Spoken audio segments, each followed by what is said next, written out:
لیکن ہم اپنے سماج کے لیے، اپنے علاقے کے لیے جو مکمل ارادہ اور ہوش کام ہونا چاہیے، جذبات اور سینٹیمنٹ میں کہیں سے کہیں چلے جاتے ہیں۔ نوکریاں کتنے کاروبار کرے، کاروبار اللہ کے رسول کی سنت ہے۔ تجارت ہمارے بزرگوں نے کی، صحابہ نے کی، تابعین نے کی، تبع تابعین نے کی، اور خود آقا نامدار جناب محمد عربی صلی اللہ علیہ وسلم نے تجارت کیا تھا۔ آپ نے نکاح سے پہلے اما خدیجۃ الکبریٰ رضی اللہ عنہا کا مال لے کے شام کا تجارت کیا، سفر کیا، اور اتنا شاندار اس طریقے سے تجارت کیا کہ انہوں نے اپنے مال میں جتنا نفع کبھی نہیں کمایا تھا، ہمارے نبی کی تجارت سے ان کو مال میں برکت ملی اور کاروبار میں کافی منافع ملا۔ حضرت خدیجۃ الکبریٰ رضی اللہ عنہا متاثر ہوئی اور آپ صلی اللہ علیہ وسلم کے پاس نکاح کا پیغام بھیجا۔ چنانچہ ام المؤمنین سب سے پہلی جو سعادت اور شرف ملی وہ حضرت خدیجۃ الکبریٰ رضی اللہ عنہا کو حاصل۔ آپ صلی اللہ علیہ وسلم نے تجارت کے اصول بتائے، زراعت کے اصول بتائے، کاروبار کے طریقے سکھلائے۔ چنانچہ ہم سب جب فتاویٰ کی کتاب پڑھتے ہیں اور عربی درسگاہوں کے اندر فقہ کی کتابیں پڑھتے ہیں تو بعض ضابطہ کتاب البیوع کے نام سے تجارت کے ابواب بنائے گئے۔ مال کس طریقے سے بیچنا چاہیے، کس طریقے سے خریدنا چاہیے، کس مال کی کیا قیمت ہو سکتی ہے، تجارت کی کون سی شکل جائز ہے، کون سی شکل ناجائز اور حرام ہے۔ اللہ کے رسول صلی اللہ علیہ وسلم نے سنت کے ذریعے سے، قرآن و حدیث کے حوالے سے سب کچھ سمجھایا، امت کے سامنے میں طریقہ تجارت کو بڑے ہی مفصل انداز میں پیش کیا۔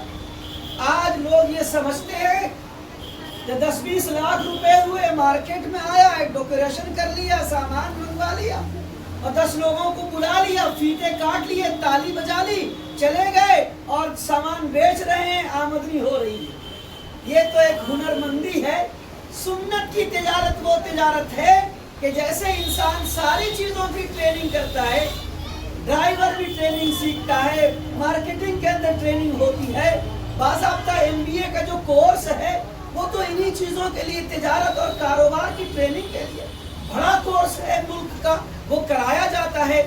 ہر چیزوں کے لیے تربیت ہوا کرتی ہے۔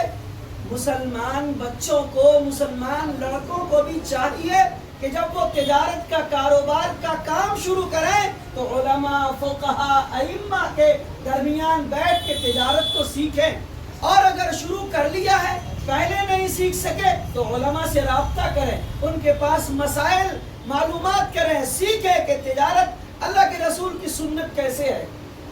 دیکھو بھائی، کھانا تو کھانے سے پیٹ بھر ہی جاتا ہے۔ کھانا 2 انگلی سے کھاؤ گے تب بھی پیٹ بھرے گا، 5 انگلی سے کھاؤ گے تب بھی پیٹ بھرے گا، 3 انگلی سے کھاؤ گے تب بھی پیٹ بھرے گا، دسترخوان پہ بیٹھ کے کھاؤ گے تب بھی پیٹ بھرے گا، اور اگر یوں ہی پلیٹ ہی میں لے کے کھا لو تب بھی پیٹ بھرے گا۔ الگ الگ پلیٹ میں کھاؤ گے تو بھی پیٹ بھرے گا، کاب میں لے کر کے ایک ساتھ بیٹھ جاؤ تو بھی پیٹ بھرے گا، گھر میں بیٹھ کے کھاؤ تو بھی بھرے گا، چوک پہ بیٹھ کے، دکان پہ، سڑک کے کنارے بیٹھ کے کھاؤ تو بھی پیٹ بھرے گا۔ لیکن مورل الگ ہو جائے گا، سماج میں نظریہ آپ کا الگ جائے گا، آپ کی تہذیب اور آپ کی پہچان الگ ہوگی۔ اسی طریقے سے بحیثیت مسلمان کے ہم جب تجارت کریں گے تو تجارت کے اس طریقے کو جو جناب نبی کریم صلی اللہ علیہ وسلم نے کتابوں کے ذریعے سکھایا، علماء، فقہاء، فتاویٰ اور مفتیان کرام کی کتابوں کے ذریعے سے بتائے گئے، ہم سیکھیں گے تو تجارت کاروبار بھی ہوگی، تجارت سنت بھی ہو جائے گی۔ تجارت میں پیسہ بھی آئے گا، آمدنی بھی آئے گی، اور سنت رسول ہونے کی وجہ سے وہی تجارت ثواب کا ذریعہ، نجات کا ذریعہ بھی بن جائے گا۔ آئیے ہم اور آپ مل کے اس معصوم بچے کو اور ہونہار بیٹے کو دعا دیں کہ اللہ ان کے کاروبار میں برکت عطا فرمائے۔ یہ بڑا مجمع باپو فرحان کی محبت میں آیا ہے۔ چچا شمس القمر صاحب, ڈاکٹر صادق صاحب, مامو حفظ الرحمان صاحب, یہ لوگ کہاں کہاں پورنیا اور مٹیاری دور دراز سے بہت سارے حضرات اور بھی جگہوں سے یہاں آئے ہیں. سب ان کی محبت میں آئے ہیں. آپ دل سے دعا کرتے ہیں کہ اللہ ان کے کاروبار کو بے حد قبول فرمائے. یہ بڑے فخر کی بات ہے کہ یہ نوجوان چھوٹا سا لڑکا ہے لیکن اللہ نے اسے بڑا کی ذہانت عطا فرمائی. کدھر ہے؟ ادھر آ جاؤ فرحان, باہر آ جاؤ. اس لڑکے کو اللہ نے بے حد ذہانت عطا فرمائی, اللہ نے شعور عطا فرمایا. اور ماشاءاللہ یہ کھڑے ہو, ماشاءاللہ انہیں ذہانت عطا فرمائی, شعور عطا فرمایا. مسئلے کو سمجھنے کی فیلنگ سسٹم کو اللہ میاں نے بہت ایکٹیو کیا. اس کا تھوڑی سی دیر میں باتوں کو سمجھ لینا, فیل کر لینا, کام کر لینا. اور ہمت و جرأت کا تو یہ بندہ پہاڑ ہے ماشاءاللہ. اللہ رب العزت نے ہمت و جرأت اور پیش قدمی کرنے والے کو قبول کیا ہے. جو انجام سوچ کے گنتی کرتا ہے, میں دکان کھولوں گا, کسٹمر آئے گا نہیں آئے گا, کاروبار چلے گا نہیں چلے گا, 20-50 لاکھ روپے انویسٹ کروں گا, پتہ نہیں اس کا بینیفٹ ہوگا کہ نہیں ہوگا, تو ایسا کوئی بھی بندہ کامیاب نہیں ہو پاتا ہے. محنت اور جدوجہد اور کوشش اپنے دم پہ کرو اور نتیجہ اللہ کے سپرد کر دو, وہ انسان کامیاب ہو جاتا ہے. انسان کی کوشش ہوتی ہے, وَأَلَّيْسَ لِلْإِنسَانِ إِلَّا مَا سَعَى. انسان جو کوشش کرتا ہے وہی پا لیتا ہے. اور انسان کا کام السعی منی والاتمام من اللہ, کوشش میری طرف سے ہے اور کامیابی اللہ کی طرف سے ہے. ہمیں امید ہے کہ انشاءاللہ العزیز شاندار اوپننگ اور افتتاح دکان کا کیا جا رہا ہے. اس سے بڑھ کر کے انشاءاللہ اس دکان کو اللہ تعالیٰ بے حد قبول فرمائے گا. یہاں جتنے مہمان آئے ہیں اور خاص طور پہ ترکیلی کے جو لوگ آئے ہیں اور رشتے دار وہاں کے آئے ہیں, سبوں کی محبتیں دعائیں آج بھی ہیں اور آئندہ بھی رہیں گی. ہم سب یہاں سے جب کبھی گزرتے رہیں, میں خاص طور پہ ترکیلی کے نوجوانوں سے کہوں گا, علماء حفاظ سے کہوں گا کہ آپ جب کبھی یہاں سے جاؤ 2 منٹ کے لیے یوں ہی بیٹھ جایا کرو. موقع ملے کیسے ہو بھائی, خیریت سے ہو.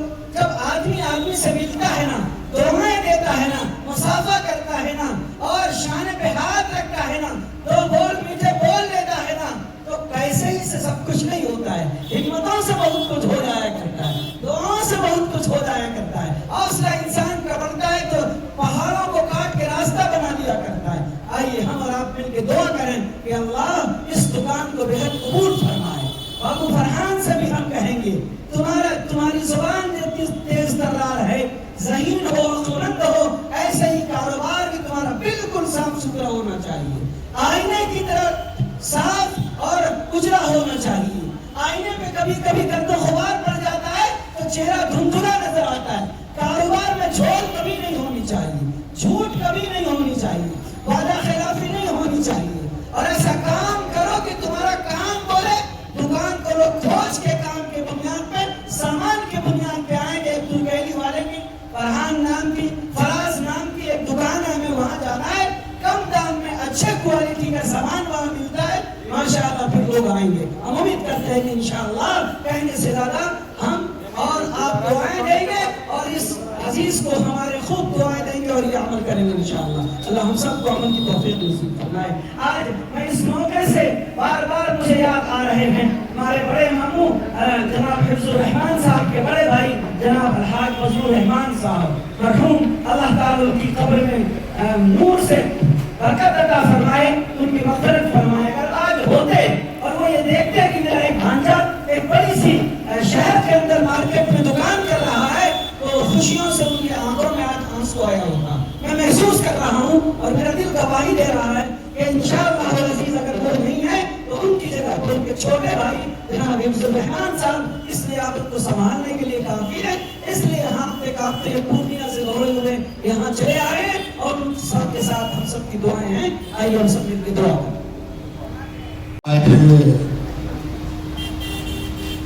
پورے علاقے سے آئے ہوئے علماء کرام, دانشوروں, نوجوان ساتھیوں, 10 بجے جو کہ آپ نے بھی کیا, ببلو باؤ نے موبائل بند ہے, کاوڑ کو یہ الیکٹرانک کا معاملہ ہے، کیا کیا بولے گا کون، دیش دنیا کیا کیا بول رہا ہے، کروڑوں کروڑ لوگ ہیں. ایسے تو یہاں اتنے بڑے بڑے دانشور ہیں، اپنی بات گزرے ہوں گے، کہہ ڈالے ہوں گے کہ یہ ناقد کیا کہے گا. جس قوم، جس برادری میں، جس قوم میں تعلیم کے بعد روزگار ہوگا، وہ دیش کا سب سے طاقتور وہ قوم بنے گا. آج بڑی تیزی سے ہم نوجوانوں کو آخری میں یہی اعلان کرنا چاہتے ہیں، گزارش کرنا چاہتے ہیں. روزگار تو ہمارے حضور بھی کیا کرتے تھے، ان کے بتائے ہوئے، ان کے کیے ہوئے آپ تجارت کریں گے، زمین سے آسمان کو چھوئیں گے. دنیا میں ناممکن کچھ نہیں ہے، سب کچھ ممکن ہے. اور میں دل کی گہرائیوں سے تمام لوگوں کا میں خیر مقدم کرتا ہوں اور دعا کروں اللہ اس کاروبار کو دن رات چوگنی آگے بڑھائے اور اس کاروبار ہم اپنے اسلام کے مطابق کریں. اس سے نوجوانوں کو سیکھ بھی لینا چاہیے. اور میری باتوں کے ساتھ تمام لوگوں کو میں سلام کرتا ہوں اور